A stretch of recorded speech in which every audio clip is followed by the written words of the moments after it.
ఒక్క నిమిషం. ఒక గొప్ప మహారాజు ఆడిన ఈ వింత నాటకం గురించి తెలిస్తే మీరు ఆశ్చర్యపోతారు. తన ప్రజల బుద్ధి తెలుసుకోవడానికి రాజు ఒక ప్లాన్ వేశాడు. ఊరి మధ్యలో ఒక పెద్ద బండరాయిని పెట్టి దాక్కుని చూస్తున్నాడు.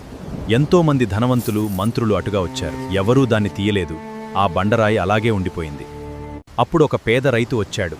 తన పని పక్కన పెట్టి ఆ బండరాయిని తన శక్తినంతా కూడగట్టి ప్రాణం పెట్టి నెట్టడం మొదలుపెట్టాడు. ఎట్టకేలకు దాన్ని పక్కకు జరిపాడు.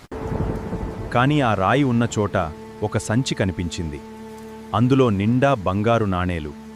వాటితో పాటు రాజు రాసిన ఒక లేఖ ఉంది.